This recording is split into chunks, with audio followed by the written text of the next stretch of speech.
When you want something, all the universe conspires in helping you achieve it. Paulo Coelho, The Alchemist. In the last episode, I told you about how I was on a 60-day program to get fired, and I was on a short journey to figure out what my life would look like or what I would do with my life if I got fired from my corporate job. Today, I want to talk to you about the moment that I decided that I'm going to stop looking for a job and that I'm going to create the life that I've always wanted. Whenever you want anything in life, whenever you desire anything in life, you have to make a decision. So in the last video, I told you my light bulb moment was when I read the book Crush It by Gary Vaynerchuk, where I read this one line that said, if you don't want the job that you have, why are you still looking for another one? And that was my light bulb moment to say, hey, I can create the life that I want. I do not have to keep going on this path. By that time, the movie The Secret had already come out. It was probably, I don't know, 6, 7 years old, maybe younger than that. And so I figured this would be the right time to practice the law of attraction and see if this actually works. Because if there wasn't not any other better time, leaving your corporate job and trying to start a business was the time to exercise law of attraction. So during that time of the 60-day program that I eventually got fired on, there were times where I decided to talk to God. If you read things on the law of attraction, you understand like God is the center of everything. Actually, you are the center of everything, but you are God, you are a reflection of God. God and yourself are the center of everything when it comes to living the life that you want to live. Do you know who your Lord and Master is at this very moment? Some people might say Jesus. Jesus was one of us. But actually, it's your predominant mental attitude. The way you think about people, the way you think about things, the way you think, how you philosophize, your beliefs, that is your predominant master. How you think and you feel inside of your body is exactly what gets projected outside of your body. A lot of people don't understand that. The things you feel, the things you think, this is the life that you're creating. Basically, your thoughts create everything that you have and everything that you don't have. If you feel like you're stupid, if you feel like you're unlucky, if you feel like you're cursed, then you are, because you have manifested that upon yourself. You believe that, so therefore it is. And your life reflects that. That said, I believe that there is a God. I believe that Jesus existed. I believe that the Bible is a great book of examples on how to live, and a powerful book at that. However, I'm not religious, and I believe that everybody was born with God and everybody was born with spirit. I don't believe that everybody was born with religion. And you're only born with the religion you are depending on the part of the earth you live on most of the time. Religion is also the start of patriarchy, and patriarchy has never done anything good for anybody's confidence or their belief in themselves. So I'm leaving religion over there for people who love religion. That's great. I'm sure it's done a lot of great things for a lot of people. But for those people who don't trust religion or rebuke religion and then believe that there is not a God because religion can be so complicated, I want you to know that God exists, you are God, and religion has nothing to do with it. It's a construct. But it is the start of the patriarchy, and the patriarchy is such an old way to live, and we still live it. Obviously, there's time for a change, but we'll talk about that another time. And religion has led so many people astray, but God doesn't leave you astray. On this channel, we'll talk about God, infinite intelligence, source, the creator, of whom is both man and woman. Because we cannot be created without man and woman. So God is man and woman, for those who don't know. Let's go back to my talk with God that I had right before I was getting fired. Leading up to that moment, I had several talks with God because unfortunately, I didn't feel like I had anybody to talk to. I grew up with a huge lack of love, the love frequency in my life, the huge lack of support in my life. I didn't have anybody else but God. I did go to church twice a week, every Sunday and every Wednesday growing up. It was forced, but at the same time, I did learn the concept of God. Otherwise, I'm not sure if I would have learned it anywhere else. So I did learn what is God, who is Jesus, what is the Bible, the books of the Bible, things like that. Then I started thinking for myself. I started thinking, well, God can't only just exist in the church because we leave the church and God just can't be here. And then, people act a certain way inside a church, and then people act a certain way outside of church. Is that godly? I started to question religion very young, and I started to question God. And there were times in my life where I felt so alone that I called on to God, and God did talk to me. And so that's when I started to believe in God. You hear God talking to you if you just be quiet and you listen. You just sit and you listen and you ask, and you'll get an answer. At the beginning of this episode, I had the quote that said, when you want something, all the universe conspires to achieve it. When I was on my journey of getting fired, I kind of wasn't that mad about it because there had to be at least a year that I had spent thinking about getting out of that job. What was happening was everything that I asked for was happening. The universe was conspiring to give me what I truly wanted, because I had been cursing that job for God knows how long. And here we are, we got 60 days to prove, are you gonna live the life that you wanna live? Are you gonna live the life that you said you wanna live? Or are you gonna continue to fake it till you make it, like they always tell you? What are you gonna do? What are you gonna decide? So the universe was giving me everything that I was asking for, but the problem was, I actually was married at the time. And for them, that was not a good idea. Leaving your job is not a good idea. Not finding another one is not a good idea. And you want people to love you and support you, but not at the expense of your own self, And it's almost like buying love from people that they can't love you and support you in the decisions that you decide to make. You want everybody to think that you're successful and that you've got your life together and that you have this awesome corporate job and you're making all this money, which was not a lot of money at all, by the way. I make way more money than that. Obviously. But anyway, it's just the way that it looks and the way that everybody makes it look that was keeping me in chains. So I say all this to say, how much do you want what you really want? How much do you want to live a financially free life?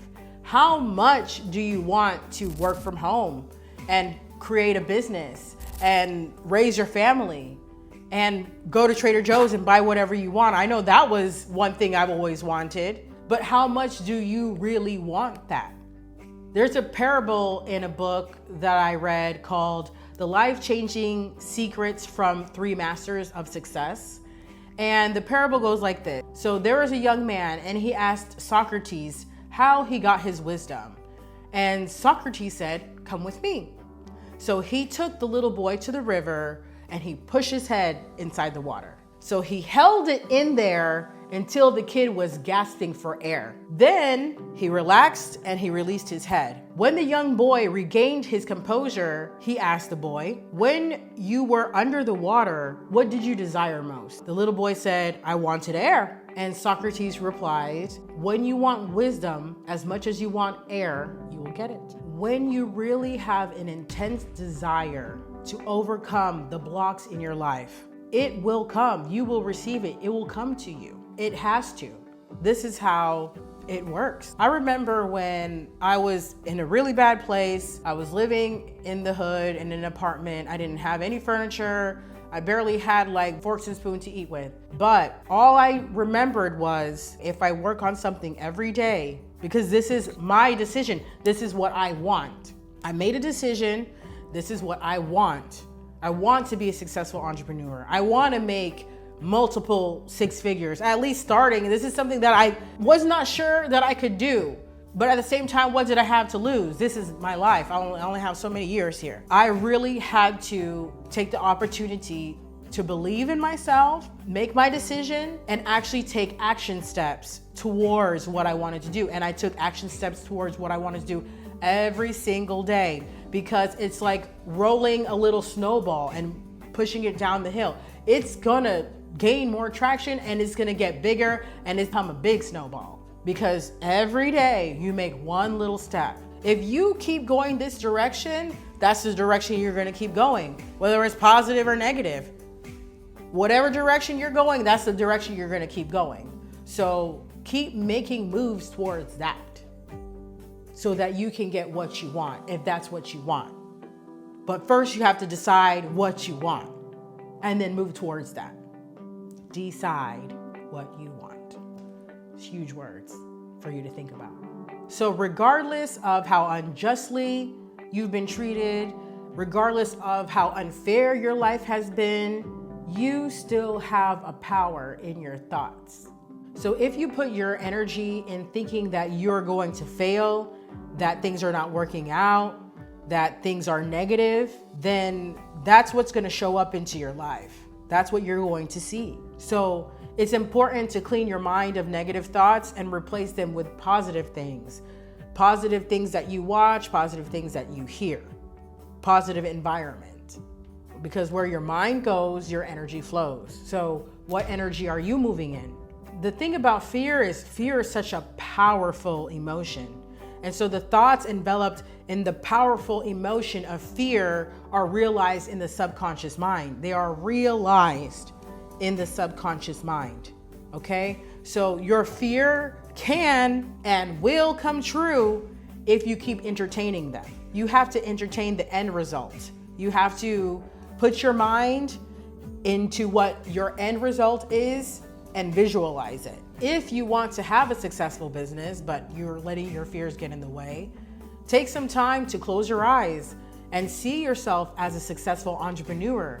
See yourself serving your customers. See yourself being successful at whatever it is that you want to do. You have to see it. It has to first come true in your mind before it comes true in reality. You know, everything about starting a business is scary. Anything new feels scary.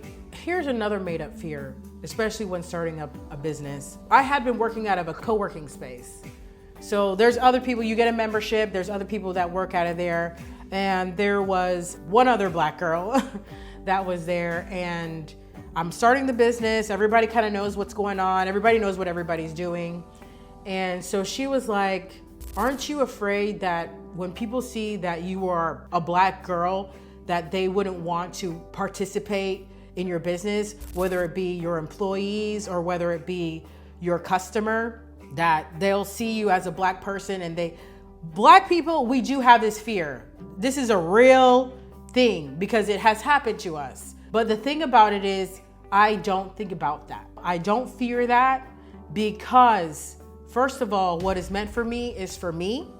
Second of all, if you look at me and you are offended by the color of my skin or me being a woman, that's on you. That is not my problem. There's billions of people in the world who can use my service or buy my product or whatever the case may be. Not everybody is against me. And so that's how I think. I think that not everybody is against me. Matter of fact, nobody's against me. No weapon formed against me shall prosper. How about that? No weapon formed against me shall prosper.